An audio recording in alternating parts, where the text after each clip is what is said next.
जय हिंद साथियों, स्वागत है आपका टिप टॉप यूट्यूब चैनल में। दोस्तों, टिप टॉप यूट्यूब चैनल में रोज दोपहर 3 बजे अपनी हिंदी की क्लास होती है, यानी कि हिंदी व्याकरण की क्लास होती है। ठीक है, तो सभी लोग आ जाएं। दोस्तों, कल हमने भाषा को पढ़ा था, हिंदी भाषा को। आज हम हिंदी व्याकरण को पढ़ेंगे।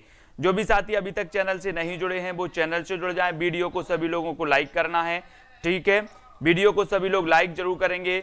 और दोस्तों, आपको क्या करना है, ज्वाइन जरूर हो जाना है। चैनल को ज्वाइन कर लें और निरंतर इसी प्रकार से जुड़े रहें। ठीक है, तो वीडियो को लाइक आपने कर दिया होगा। अब स्टार्ट करेंगे बिना विलंब के आज की क्लास को। ज्वाइन मेंबर बनने के लिए आप ज्वाइन बटन पर क्लिक जरूर करेंगे। ठीक है, तो दोस्तों, आज का पहला प्रश्न आपके सामने है कि भाषा की सबसे छोटी इकाई है तो कौन सी है। भाषा की सबसे छोटी इकाई हमें बतानी है। 4 विकल्प हैं आपके सामने। पहला विकल्प कौन सा है?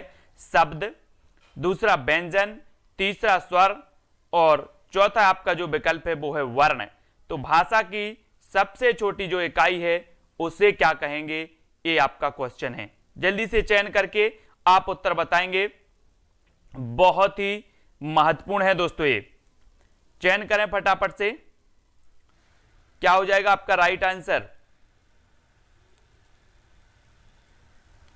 और आपने बिल्कुल सही आंसर चयन किया है कि सर भाषा की जो सबसे छोटी इकाई है वो इकाई है कौन सी? वर्ण। वर्ण यानी कि आपका जो 4 नंबर है वो बिल्कुल सही हो जाएगा, 4 नंबर।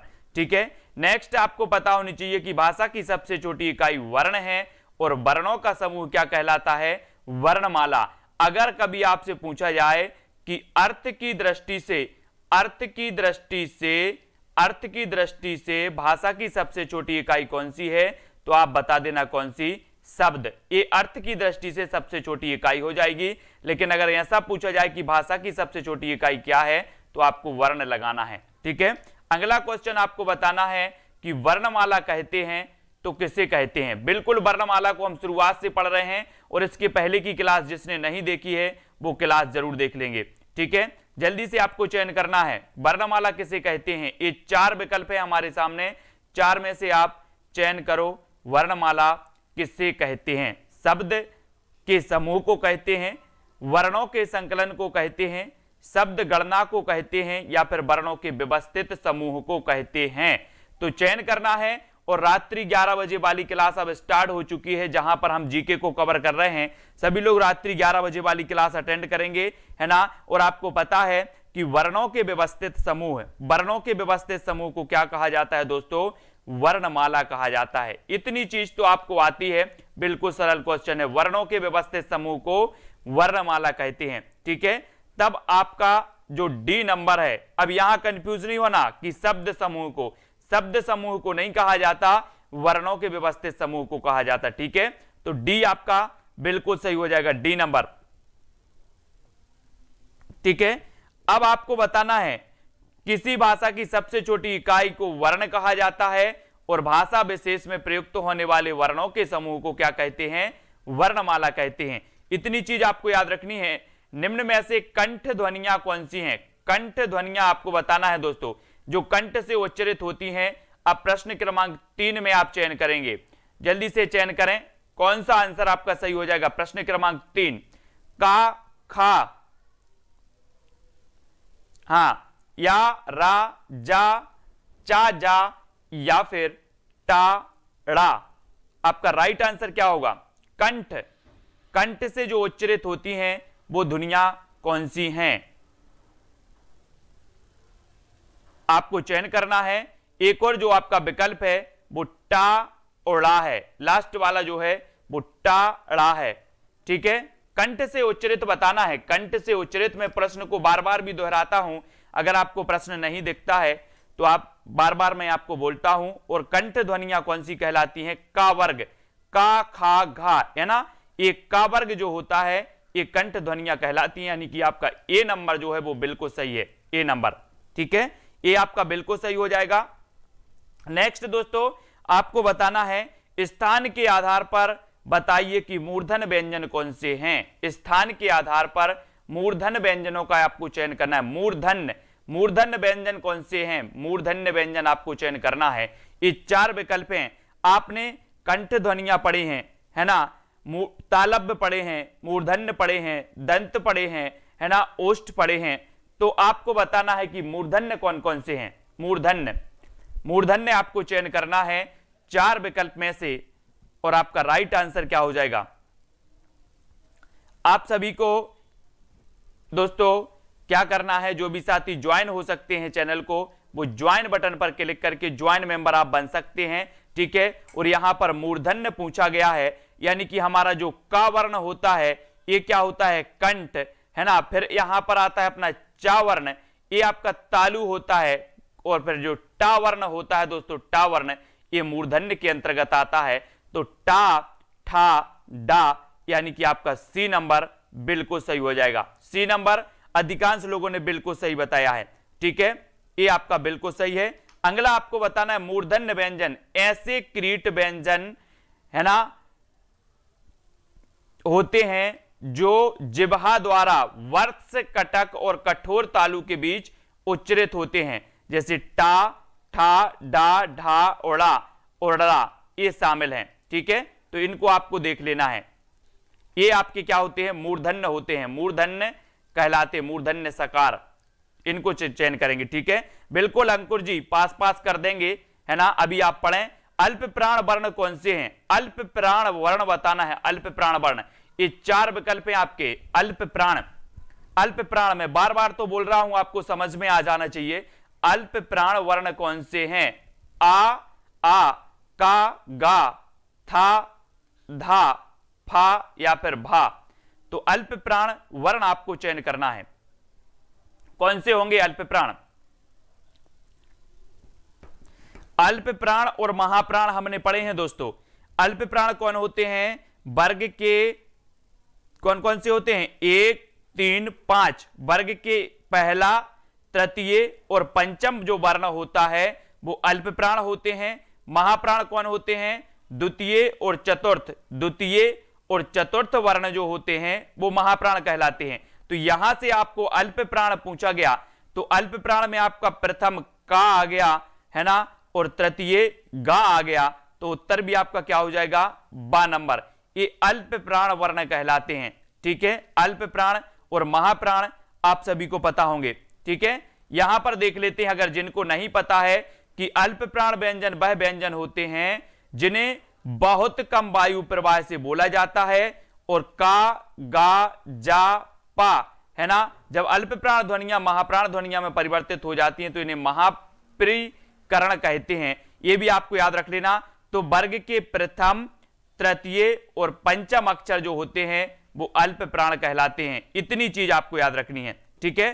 फिर आपको बताना है नासिक व्यंजन होता है। नासिक व्यंजन कौन से होते हैं दोस्तों, नासिक व्यंजन सा, इया, गा या फिर जा।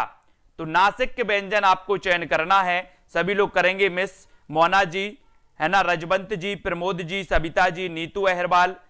चयन आपको करना है कि नासिक व्यंजन कौन सा है, नासिक बताना है, नासिक व्यंजन कौन सा है, कौन सा माना जाएगा इन 4 में से। और आपने बताया कि सर जो नासिक व्यंजन होते हैं वो वर्ग के पंचम अक्षर होते हैं, वर्ग के पंचम अक्षर होते हैं। तो यहां पर ना तो सा है, ना गा है, ना जा है, तो उत्तर आपका क्या हो जाएगा, नासिक व्यंजन कौन सा है, इया।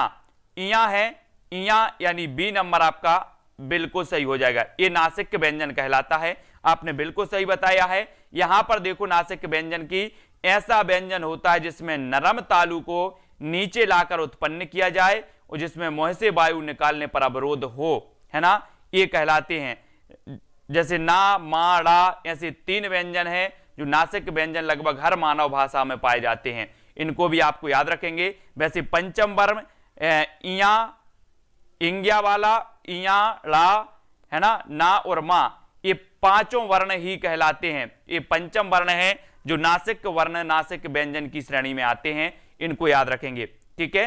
अगला आपसे पूछा जाता ए आई वर्ण क्या कहलाते हैं, ए आई वर्ण क्या कहलाते हैं, आपको चयन करना है। ए आई वर्ण क्या कहलाते हैं, ए आई वर्ण, ये आप चयन करेंगे, ए आई वर्ण क्या कहलाते हैं। आपका राइट आंसर क्या होगा, ए आई वर्ण। नासिक, मूर्धन्य, ओष्ठ या फिर कंठ तालब क्या कहलाते? ए और आई।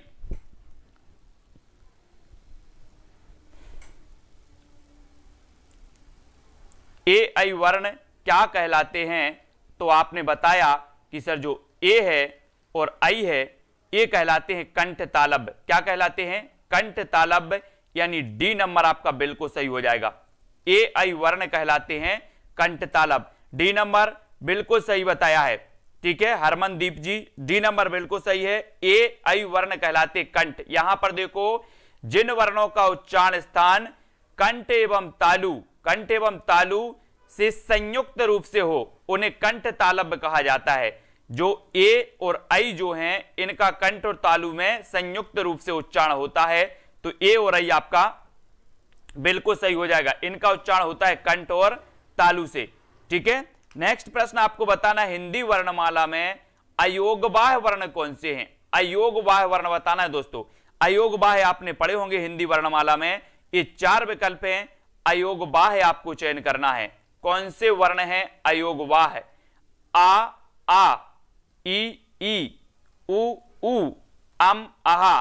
तो अयोगबाह्य वर्ण कौन से हैं ये हमें चयन करना है।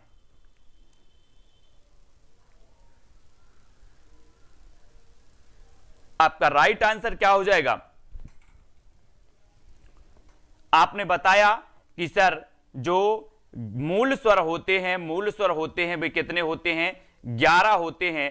अगर इनमें अयोगबाह्य और मिला दिए जाते हैं तो ये 13 हो जाते हैं, लेकिन मूल स्वरों की संख्या तो 11 ही होती है। और यहां पर अयोगबाह्य जो होते हैं वो अम और आहा होते हैं, यानी डी नंबर आपका बिल्कुल सही हो जाएगा, डी नंबर, ठीक है डी नंबर आपका सही है।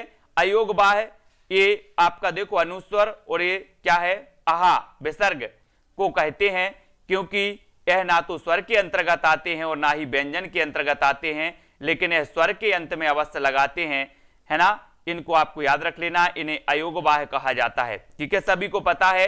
बताइए कि किस शब्द में द्वित्व व्यंजन है? द्वित्व व्यंजन आपको बताना है, द्वित्व व्यंजन किसमें है? प्रश्न क्रमांक 9 का उत्तर, द्वित्व व्यंजन किसमें है? पुनः में, इलाहाबाद, दिल्ली या फिर उत्साह में? ये आपको बताना है। प्रश्न नहीं दिख रहा है, ये आज की समस्या है कि प्रश्न और ऑप्शन साथ में नहीं दिख रहे, ठीक है। तो कल से अपन इसको व्यवस्थित करेंगे, प्रश्न और ऑप्शन आपको साथ में दिखेगा, ठीक है। मुस्कान जी आपको द्वित्व व्यंजन बताना है, कौन सा है द्वित्व व्यंजन? पुनः है, इलाहाबाद, दिल्ली या फिर उत्साह है? तो आपने बिल्कुल सही चयन किया है कि सर सी, यानी कि सी दिल्ली जो है ये द्वित्व व्यंजन कहलाता है। द्वित्व व्यंजन की परिभाषा देखो, द्वित्व व्यंजन क्या होता है?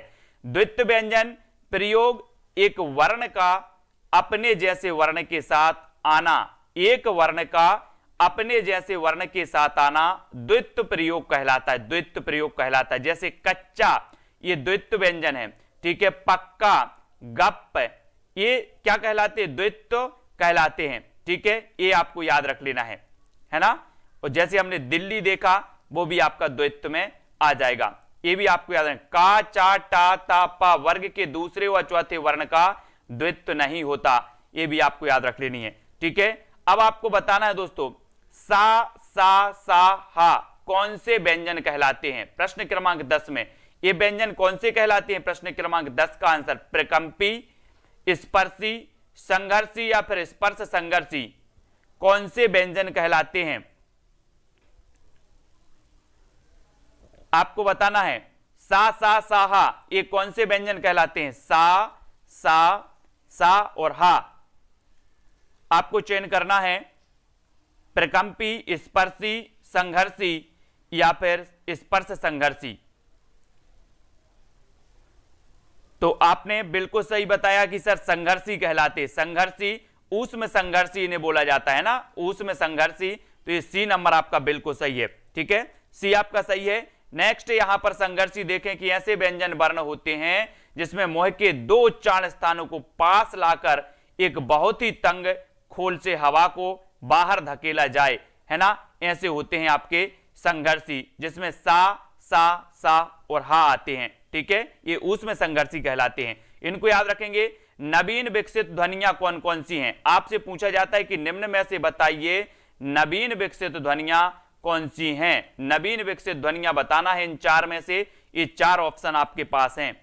नवीन विकसित ध्वनियां कौन सी हैं? पहला खा और गा। चार विकल्प में से आप खुद चयन करके बताएंगे कि ए बी सी डी कौन सा आपका सही है। नवीन विकसित ध्वनियां कौन सी आपकी मानी जाती हैं? और यहां पर आपको उत्तर लगाना है दोस्तों, कौन सा? खा गा। खा और गा ये नवीन विकसित ध्वनियां कहलाती हैं। कौन कौन सी? खा गा। एक नंबर आपका बिल्कुल सही हो जाएगा सविता जी, ठीक है, एक नंबर आपका सही है। नेक्स्ट आपको बताना है कि घोष वर्ण कौन सा है? घोष वर्ण, घोष वर्ण आपका चयन करना है, कौन सा है? ये चार विकल्प हैं, खा, चा, मा या फिर था। घोष वर्ण कौन सा है दोस्तों? घोष वर्ण, घोष वर्ण आप चयन करेंगे, फटाक से बताएंगे। घोष और अघोष आपने पढ़े हैं। वर्ग के 1 2 वर्ग के प्रथम और द्वितीय अक्षर क्या होते हैं? अघोष। और वर्ग के 3 4 5 जो होते हैं वो क्या होते हैं? घोष या सघोष। तो आपको बताना है घोष वर्ण कौन से हैं। यहां पर घोष पूछा गया है, जिन्हें की क्या कहा जाता है? सघोष भी कहा जाता है। घोष को सघोष भी कहा जाता है। अब आपको यहां पर सघोष या फिर घोष वर्ण बताना है। और मैंने आपको बता दिया कि जो घोष वर्ण होते हैं वो वर्ग के प्रथम और द्वितीय होते हैं, यानी आपका उत्तर एक नंबर बिल्कुल सही होगा। ठीक है, एक नंबर सही हो जाएगा। यहां पर देखें, जिन वर्णों के उच्चारण में केवल नाद का उपयोग होता है उन्हें घोष वर्ण कहते हैं। अब ये आपको नोट्स कर लेना है, वो नोट्स कर लेना है कि इनकी संख्या कितनी होती है? 31। घोष वर्णों की संख्या कितनी होती है? 31। घोष वर्णों की संख्या होती है 31। आपको याद करना है, ठीक है, ये सभी लोग याद करेंगे, है ना।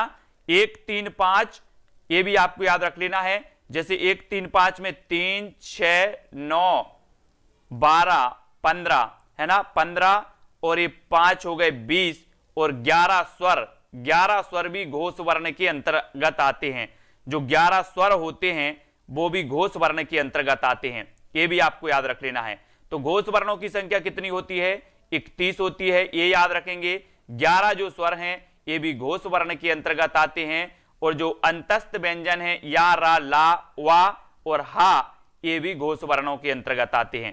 ठीक है, सभी लोग याद रखेंगे। अब आपको का, गा, जा, फा ये ध्वनियां किसकी हैं? ये ध्वनियां बताना किसकी हैं? संस्कृत की हैं। कौन कौन सी? का, गा, जा और फा ये ध्वनियां किसकी मानी जाती हैं? संस्कृत की, अरबी फारसी की, अंग्रेजी की या दक्षिणी भाषाओं की? ये का, गा, जा, फा ये किसकी ध्वनियां मानी जाती हैं दोस्तों? किसकी ध्वनियां मानी जाती हैं? का, गा, जा, फा ये आपको चयन करना है।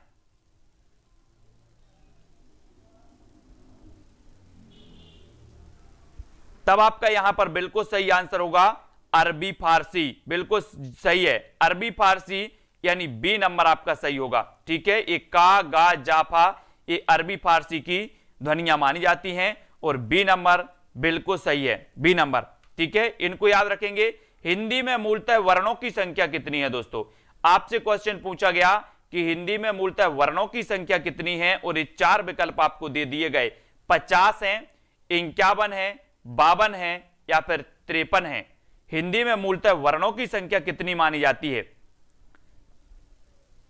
50, 51, 52 या फिर 53। ये तो अपन कब से पढ़ते आ रहे हैं। बोले सर हिंदी में मूलतः वर्णों की संख्या जब भी पूछी जाती है तो 52 है ना, 52। अब देखो कैसे 52 होती है। हिंदी के प्रयुक्त देवनागरी लिपि में कुल 52 वर्ण होते हैं, जिनमें 11 मूल स्वर होते हैं। 11 क्या होते हैं? मूल स्वर होते हैं, जिनमें से ऋषि का उच्चारण अब स्वर जैसा नहीं होता। ठीक है, 33 मूल व्यंजन। 33 क्या होते हैं? मूल व्यंजन होते हैं। 2 उत्क्षिप्त व्यंजन होते हैं, 2 अयोगवाह और 4 संयुक्ताक्षर। तो देखो 33 और 2 हो गए कितने? 35। 35 और 2 कितने हो गए? 35 और 2 37। 37 और 4 कितने हो गए? 37 और 4 हो गए 41। 41 ये हो गए और 11 और मिला दो आप 11 स्वर, तो कितने हो जाएंगे? कितने हो जाएंगे? पूरे हो जाएंगे 52। कैसे बताओगे, कोई पूछेगा कि मूलतः वर्णों की संख्या कितनी होती है, 52, कैसे बताओगे? बोले 33 मूल स्वर होते हैं, मूल व्यंजन होते हैं, मूल व्यंजन, 2 उत्क्षिप्त व्यंजन होते हैं, 2 अयोगवाय होते हैं, 4 संयुक्त अक्षर होते हैं और 11 मूल स्वर होते हैं। इन सभी को मिला दो तो 52 हो जाते हैं। ठीक है, ये आपको समझ में आ गई होगी, है ना? ये भी आपको याद रख लेनी है। अब आपको बताना है छा ध्वनि किसके अंतर्गत आती है। छा ध्वनि, छा छित्री वाला छा है, ये छा है, ये छा ध्वनि किसके अंतर्गत आती है? मूल स्वर के अंतर्गत, घोष वर्ण के अंतर्गत, संयुक्त वर्ण के अंतर्गत या फिर तालव्य के अंतर्गत। छा ध्वनि किसके अंतर्गत आती है, ये आपको चयन करना है। ये अगर पूरी सीरीज आपने पढ़ ली दोस्तों, पूरी हिंदी साहित्य की, ये हिंदी व्याकरण की आपकी 10 तारीख तक कंप्लीट आपको करा दी जाएगी, है ना? क्योंकि आपकी जो पेपर डेट है वो 20 से 29 है जेल प्रहरी वालों की, है ना? यहां पर छा बताना है कि छा जो है ये कौन सी ध्वनि है, मूल स्वर है, घोष वर्ण है, संयुक्त वर्ण है। तो आपने बिल्कुल सही चयन किया है कि सर ये संयुक्त वर्ण कहलाता है, कौन सा? छा। ठीक है, तो आपका सी नंबर बिल्कुल सही हो जाएगा। अब एक क्वेश्चन पूछा जाता है दोस्तों कि जो छा है ये किन वर्णों के उससे बनता है। ठीक है, तो ये भी आपको याद रख लेना है। छा ध्वनि संयुक्त व्यंजन के अंतर्गत आती है, ये भी आपको याद रख लेना। ज्ञा सिरा भी क्या है, ये भी संयुक्त व्यंजन कहलाते हैं। ज्ञा ज्ञानी का और सिरा ये भी क्या कहलाते हैं? संयुक्त व्यंजन के अंतर्गत आते हैं। बिल्कुल सही है। फिर आपको बताना है हिंदी शब्दकोश के छा का क्रम किस वर्ण के बाद आता है। छा का क्रम किस वर्ण के बाद आती है, क्वेश्चन पूछा गया। छा का क्रम किस वर्ण के बाद आता है, तो बताओ जल्दी से। छा का जो क्रम है वो किस वर्ण के बाद आता है? किस वर्ण के बाद आता है? का, छा, त्रा या फिर ज्ञा, किस वर्ण के बाद आता है, ये आपको बताना है। तब आपने चयन किया है कि सर जो छा का क्रम है, छा का क्रम है, ये क्रम आता है का के बाद में। प्रमोद कुमार जी 1 नंबर आपका का के बाद में बिल्कुल सही हो जाएगा। ठीक है, 1 नंबर सही हो जाएगा। हिंदी शब्दकोश में छा का क्रम का वर्ण के बाद आता है। यह एक संयुक्त व्यंजन है जो आधा का प्लस सा मिलकर बनते हैं। ये याद रख लेना, ये पूछा जाता है। ये जो हलंत लगा है, हलंत, ये जो व्यंजन है ये स्वर रहित व्यंजन कहलाता है। इसमें मतलब स्वर का मिश्रण नहीं किया गया, तो इसे हम क्या कहेंगे? आधा का, हलंत वाला का और सा मिलकर के क्या बनाते हैं? छा बनाते हैं। और छा एक संयुक्त वर्ण है, संयुक्त वर्ण। इसको याद रखेंगे, ये क्वेश्चन कई बार पूछा गया है। ठीक है, फिर ज्ञा वर्ण बताना है। ज्ञा वर्ण किस वर्णों के संयोग से बनता है? ज्ञा ज्ञानी का ये ज्ञा है, ये किसके संयोग से बनता है? 4 विकल्प हैं। ज्ञा किसके संयोग से बनते हैं, बताना है आपको। ज्ञा वर्ण किसके संयोग से बनते हैं, आपको चयन करना है। जा धन इया, आधा जा धन इया, है ना? जा धन धा या फिर जा धन या, तो किस वर्ण के संयोग से बनता है ज्ञा ज्ञानी का? और यहां पर आपने बिल्कुल सही टिक किया है कि सर ये आधा जा माने हलंत वाला जा और इया मिलकर के क्या बना देते हैं? ये बना देते हैं ज्ञा ज्ञानी का। और ज्ञा ज्ञानी का ये क्या है? संयुक्त वर्ण है। क्या है? संयुक्त वर्ण। ये तो आपसे बिल्कुल यथावत और अच्छी तरह से बनता है ना? इस प्रकार से ये वर्णों से बनता है संयुक्त वर्ण। ठीक है, फिर यहां पर अघोष वर्ण की बात आ गई। अघोष वर्ण कौन सा है दोस्तों? हमने अघोष वर्ण पढ़े थे, यहां पर आपको अघोष बताना है। अघोष बताएंगे आप, कौन सा है अघोष वर्ण? अघोष वर्ण पढ़े थे हमने और सघोष भी पढ़े थे। वर्ग के प्रथम और द्वितीय जो वर्ण होते हैं वो अघोष वर्ण कहलाते हैं, है ना? वर्ग के प्रथम और द्वितीय जो होते हैं वो क्या कहलाते हैं? अघोष वर्ण होते हैं। तो जल्दी से बताएं कौन सा है यहां पर अघोष वर्ण। और दोस्तों अघोष में और भी मिश्रित किए जाते हैं। कौन कौन से? हमने देखा था जो हा है, हा ये सघोष में आता है, लेकिन सा और सा ये काय में आते हैं? अघोष में आते हैं। तब आपका उत्तर जो डी नंबर है वो डी नंबर बिल्कुल सही हो जाएगा। डी नंबर देखो यहां पर कौन कौन से हैं? अघोष, अघोष पूछा गया दोस्तों। यहां पर आपको थोड़ा सा समझना है। अघोष मतलब वर्ग के प्रथम और द्वितीय अक्षर, वर्ग के प्रथम और द्वितीय अक्षर, और उसमें कौन कौन से शामिल किए जाते हैं, ये दोस्तों आपके, ये आपको याद रख लेना। वर्ग के प्रथम और द्वितीय अक्षर मिलाकर कितने हो गए, 10, और ये 3 जो आपके ऊष्म व्यंजन होते हैं 3, ऐसे मिलाकर के ये 13 हो जाते हैं। अब आपको याद रख लेना है कि सघोष जो होते हैं उनकी संख्या कितनी होती है, 31। 31 होते हैं कितने, 31 होते हैं आपके सघोष, और अघोष होते हैं 13।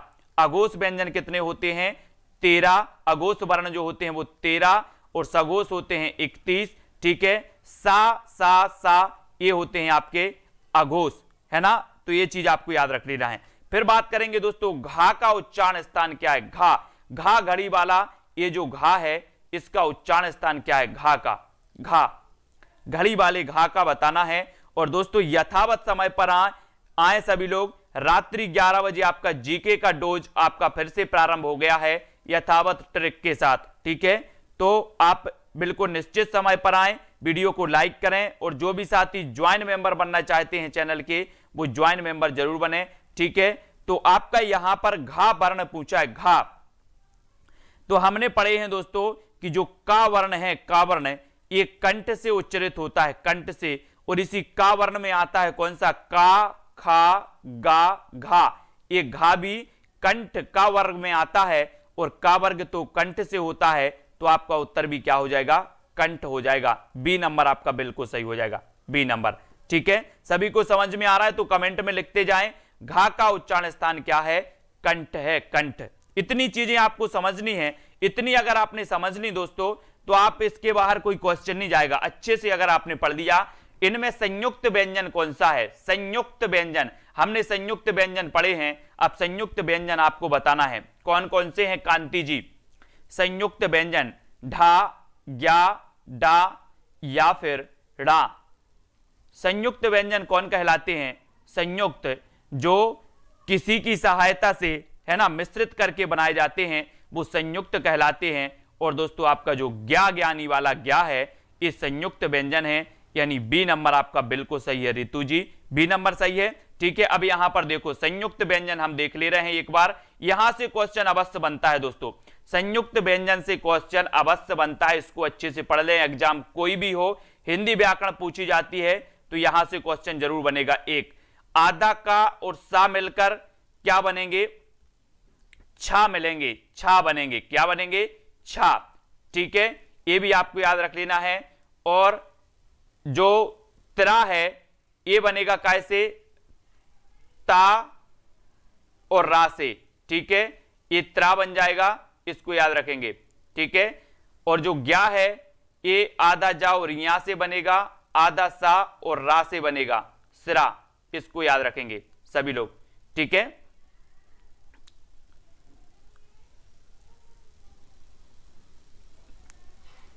अब आपको बताना है दोस्तों कि कौन सा वर्ण उच्चारण की दृष्टि से दंत नहीं है, दंत नहीं है, दंत नहीं है बताना है आपको। कौन सा दंत नहीं है, दंत सकार हमने पढ़े हैं, का से उच्चारण होते हैं, तालु कंठ से होते हैं, तालु से होते हैं, मूर्धा से होते हैं, दंत से होते हैं, ओष्ठ से होते हैं।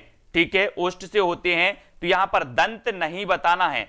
तो आपने पढ़े हैं कि जो पावर्ग तावर्ग होता है, तावर्ग ये दंत से उच्चरित होता है, यानी कि दांत से उच्चरित होता है ना। तो आपको बताना है यहां पर नहीं है।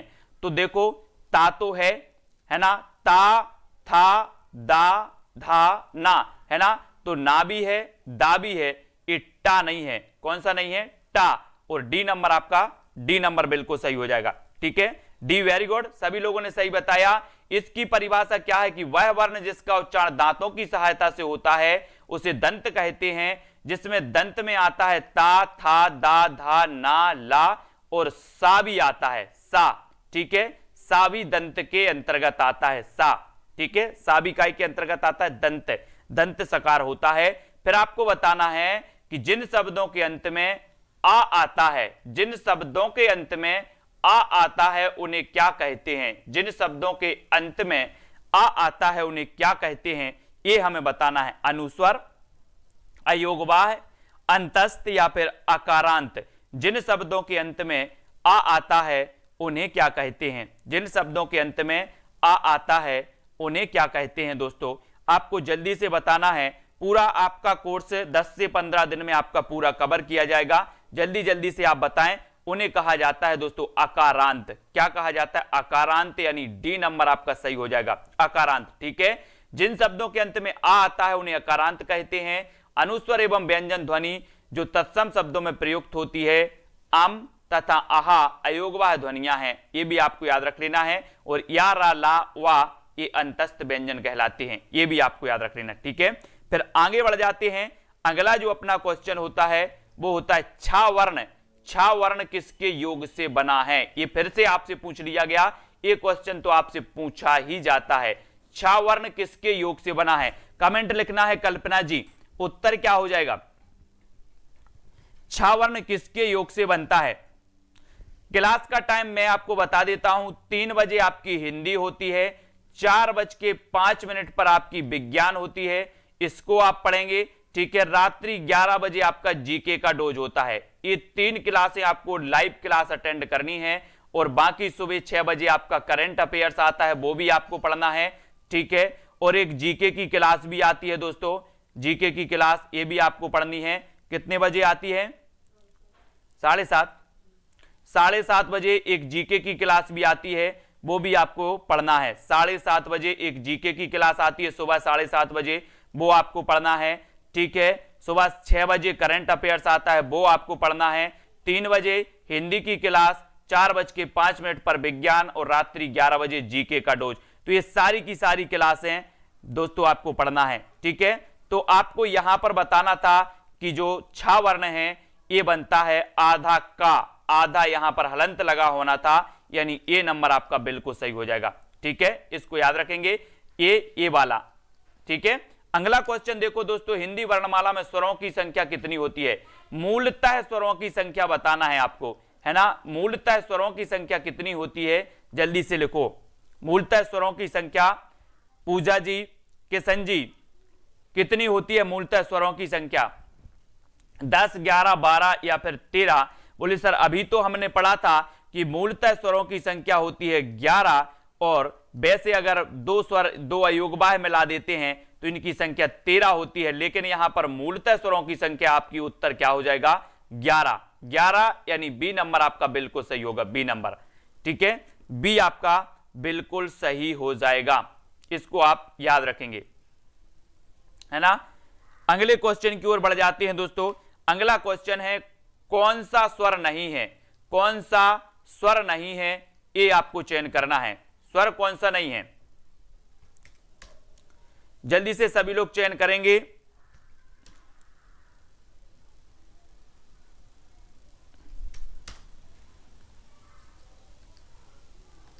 कौन सा स्वर नहीं है? जल्दी से चयन करें। दिख रहा है सभी को कौन सा स्वर नहीं है?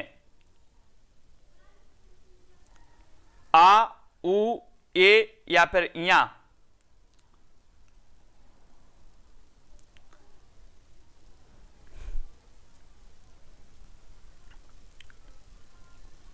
तब आपका राइट आंसर क्या होगा दोस्तों? बोले सर आ तो है, ऊ है, ए है, या नहीं है। ठीक है, तो डी नंबर आपका बिल्कुल सही हो जाएगा, डी नंबर। नेक्स्ट आपको बताना है दोस्तों, ये आपके स्वर होते हैं। अब यहां पर आपको चयन करना है, ये थोड़ा सा बड़ा ही कर लेते हैं। टा वर्ग नहीं है तो कौन सा नहीं है? टा वर्ग। टा वर्ग कौन सा नहीं है दोस्तों? टा वर्ग, ठा, ढा, ड़ा या फिर घा, टा वर्ग कौन सा नहीं है? हाँ, अच्छा नहीं दिख रहा है, तो अब अपन कल से व्यवस्थित करेंगे इसको। टा वर्ग कौन सा नहीं है? टा वर्ग।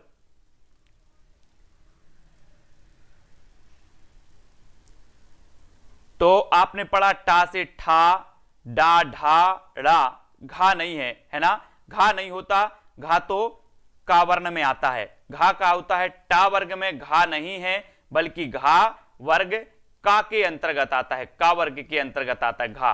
तो आपका डी नंबर बिल्कुल सही हो जाएगा। हिंदी वर्णमाला में व्यंजनों की संख्या कितनी है दोस्तों? हिंदी वर्णमाला में व्यंजनों की संख्या कितनी मानी जाती है? यानी कि 28 8 का आंसर आपको बताना है। हिंदी वर्णमाला में व्यंजनों की संख्या कितनी है, अभी हमने पढ़ी थी। हिंदी वर्णमाला में व्यंजनों की संख्या कितनी होती है, तो आपका उत्तर होता है 33। 33 यानी कि बिल्कुल सरल क्वेश्चन। नेक्स्ट यहां पर आपको देखना है, अगला क्वेश्चन देखें कि कौन सा पंचम स्वर है, पश्च स्वर, सॉरी पश्च स्वर कौन सा है। पश्च स्वर आपको बताना है, पश्च स्वर कौन सा है। अग्र स्वर और पश्च स्वर हम पढ़ते हैं, है ना, अग्र स्वर पश्च स्वर, ये स्वर आपने पढ़े होंगे। अब पश्च स्वर कौन सा है, यहां पर ये आपको चयन करना है, पश्च स्वर कौन सा है।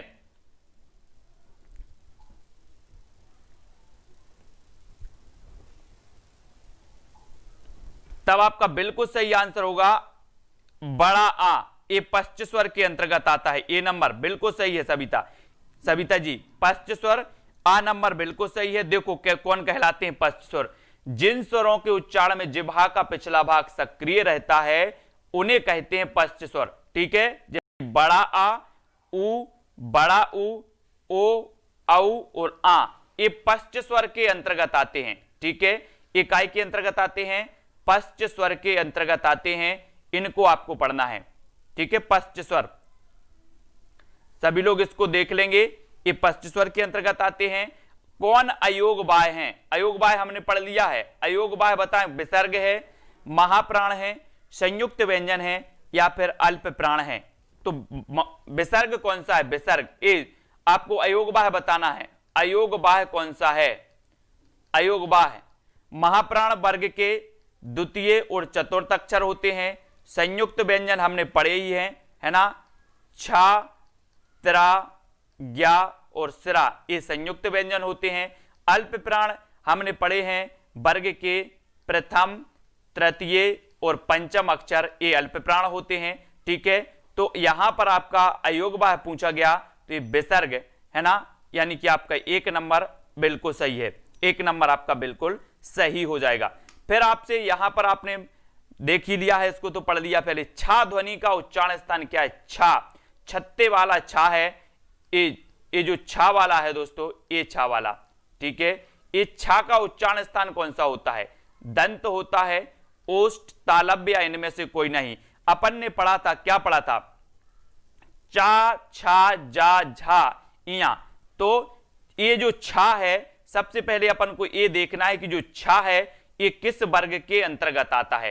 तो हमने देखा कि सर ये जो छा है ये चा वर्ग के अंतर्गत आते हैं, और चा वर्ग का फिर हमने देखा कि उच्चारण स्थान क्या होता है। तो चा वर्ण का हमने देखा कि इसका उच्चारण स्थान होता है तालव्य, क्या होता है, तालव्य सकार होता है चा वर्ग का उच्चारण स्थान, और चा वर्ग में आता है छा, तो छा का भी उच्चारण स्थान क्या होगा, तालव्य होगा, यानी आपका सी नंबर बिल्कुल सही हो जाता है। ठीक है, सी नंबर आपका बिल्कुल सही है। ये भी आपको याद रख लेना है, चा, ये चा वर्ग है पूरा, चा वर्ग यहां तक ये चा वर्ग है, और तालव्य के अंतर्गत सा भी आता है, या भी आता है, ई और बड़ी ई भी आते हैं। इनको आपको याद रख लेना। ये सा कई बार पूछा गया है, इसका उच्चारण स्थान क्या है, तो इसको आपको बताना है तालव्य। ठीक है, ये तालव्य सकार के अंतर्गत आते हैं, या भी आता है आपका।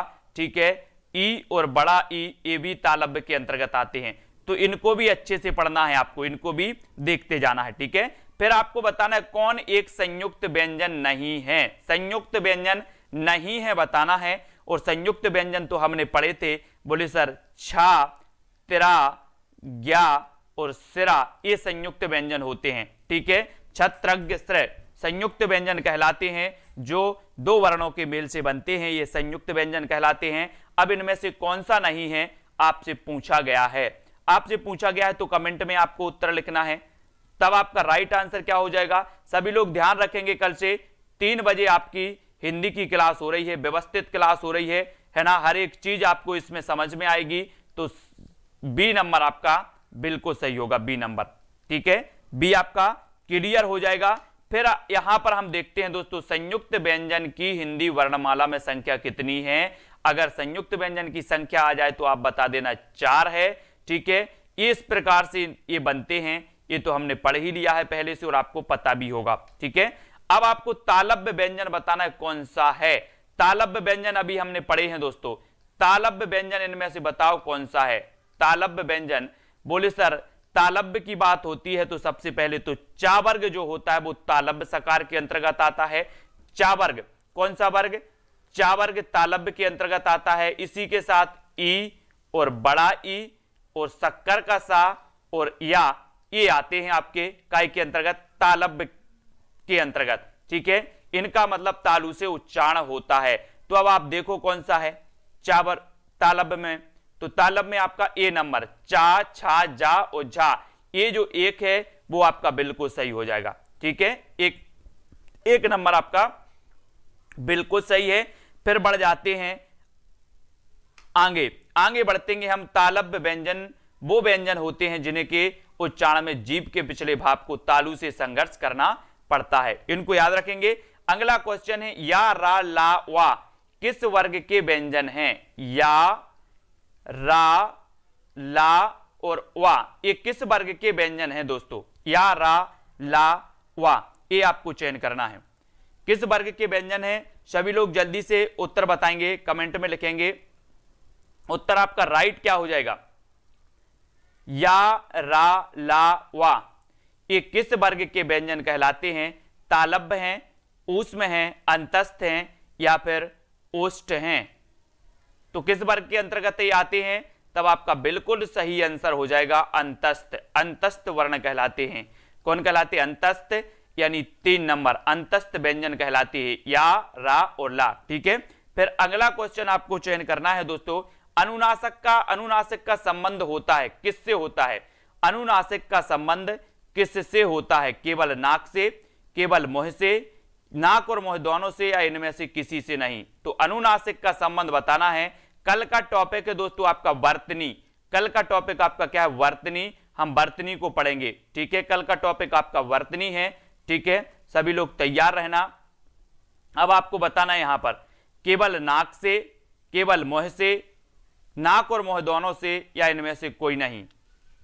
तो आपको पता है कि जो अनुनासिक का संबंध होता है नाक और मुंह दोनों से होता है, नाक और मुंह दोनों से होता है, यानी सी नंबर आपका बिल्कुल सही है। ठीक है, ये भी आपको याद रख लेना। अनुनासिक स्वरों के उच्चारण में मुंह से अधिक तथा नाक से बहुत कम सांस निकलती है। मुंह से अधिक और नाक से कम।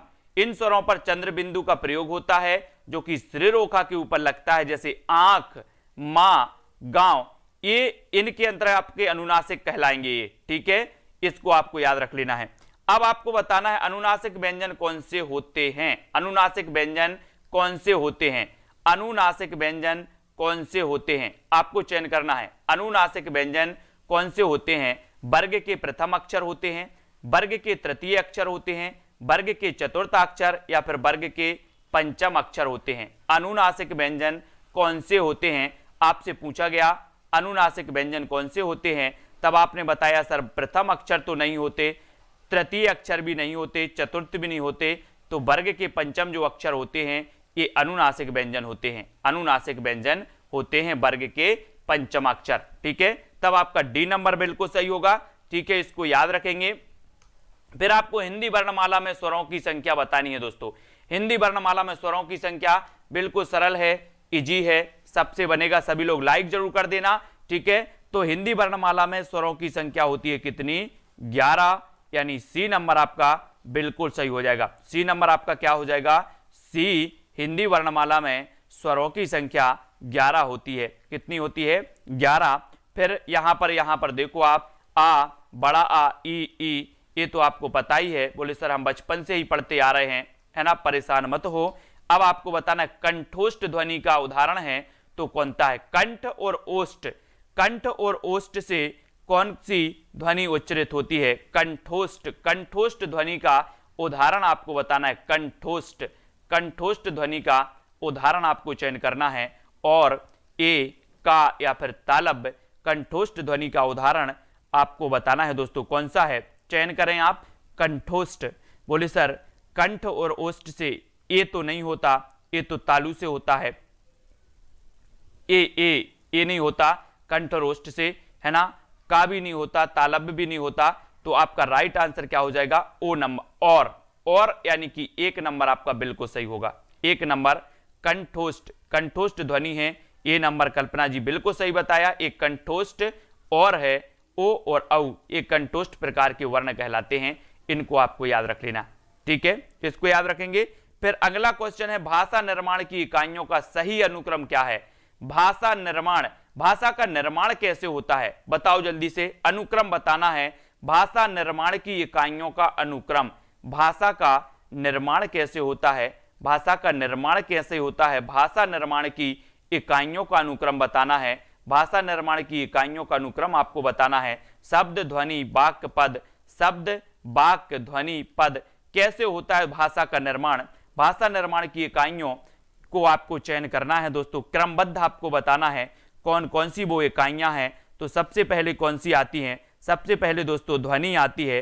फिर ध्वनि से क्या बनता है, शब्द का निर्माण होता है, शब्दों से पद का निर्माण होता है, और पद से बनता है वाक्य, और वाक्यों से मिलकर के क्या बनती है, भाषा बन जाती है। आपको पता होगा इस प्रकार से दोस्तों। तो ध्वनि, शब्द, पद और वाक्य, ये आपका क्रमबद्ध हो जाएगा, यानी कि आपका जो डी नंबर है भाषा निर्माण की इकाइयों का सही अनुक्रम, भाषा निर्माण की इकाइयों का सही अनुक्रम हो जाएगा। इसको याद रखेंगे, ध्वनि, शब्द, पद और वाक्य, ये आपको याद रखना, ठीक है। अंतिम प्रश्न है, उच्चारण स्थान के आधार पर कंठ से लेकर मुख विवर, कंठ से लेकर मुख विवर में उच्चरित व्यंजन ध्वनियों का सही अनुक्रम क्या है। कंठ से लेकर मुख विवर में उच्चरित व्यंजन ध्वनियों का सही अनुक्रम क्या है।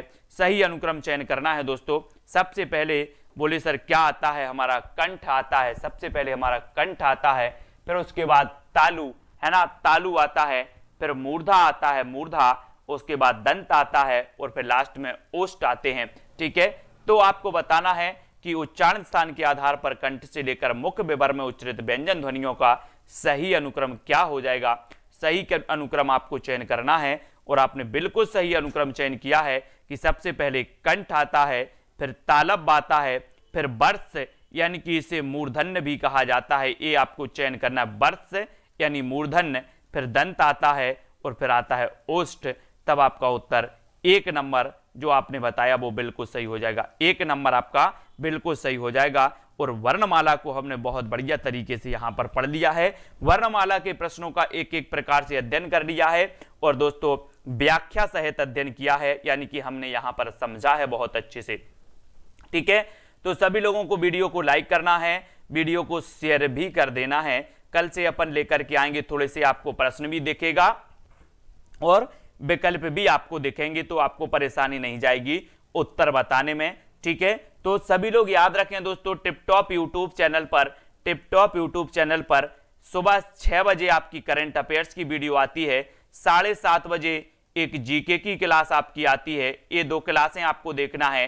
फिर 3 बजे आपकी हिंदी की क्लास आ रही है, 4:05 पर आपकी साइंस यानी कि विज्ञान की क्लास आ रही है, ठीक है, और 11 बजे जीके का डोज आ रहा है। तो कुल मिलाकर 5 क्लासें आपको रोज मिल रही हैं, 5 क्लासें आप अटेंड करें, है ना। और पुलिस वाले जो भी एग्जाम की तैयारी कर रहे हैं, पुलिस वाले, वो भी दोस्तों जुड़े रहें, पुलिस एग्जाम वाले के लिए भी आएगा, ठीक है, ये भी आपको याद करना है ना। बहुत बढ़िया, ठीक है। सभी लोगों को वीडियो को लाइक जरूर कर देना है, वीडियो को शेयर भी आपको करना है दोस्तों। बने रहें इसी प्रकार से, वीडियो को लाइक और शेयर अवश्य करना है, और इन क्लासों को याद कर लेना दोस्तों। इंग्लिश की क्लास इस चैनल पर अपनी नहीं होती, क्योंकि इंग्लिश वाला कोई टीचर अपने पास है नहीं, है ना, और मैथ वाला भी कोई टीचर नहीं है। तो अपन पढ़ रहे हैं विज्ञान, है ना, जीके भी अपन पढ़ रहे हैं, हिंदी भी अपन पढ़ रहे हैं, करंट अफेयर्स भी अपन पढ़ रहे हैं, ठीक है।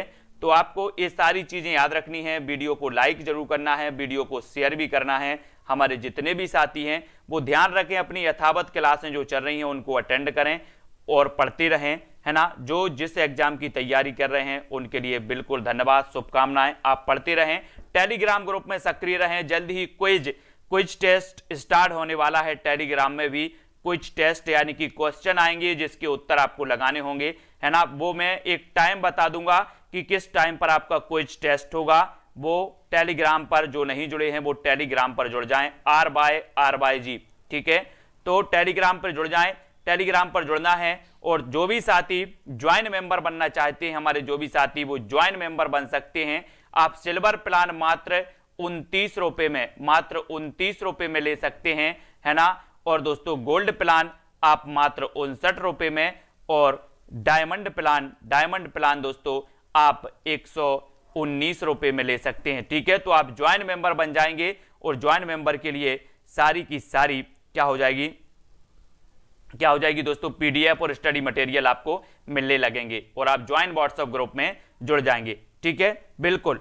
तो पेपर आने वाला है जेल प्रहरी का, सभी लोग तैयार हो जाएं, स्ट्रांग हो जाएं, है ना, और पढ़ते रहें। जीके का डोज रात्रि 11 बजे वो जरूर देखना है। ठीक है, मास्टर कार्डर के लिए बता देंगे, आज हम हिंदी साहित्य की बुक बताएंगे शाम को 7 बजे कि हिंदी साहित्य की बुक सेल्फ स्टडी क्लासेस पर हिंदी साहित्य वालों को हिंदी साहित्य की बुक कौन सी खरीदनी है ना, तो उनके लिए बताएंगे। पंजाब मास्टर कार्ड वालों के लिए, उत्तराखंड एलटी ग्रेड वालों के लिए, ठीक है, यूपी टीजीटी वालों के लिए, और दोस्तों इन सभी के लिए मैं बताने वाला हूं ये सभी 7 बजे self study classes YouTube channel पर। ठीक है, तो वीडियो को लाइक जरूर कर देना, वीडियो को शेयर करना है, और आज की वीडियो के लिए बस इतना ही।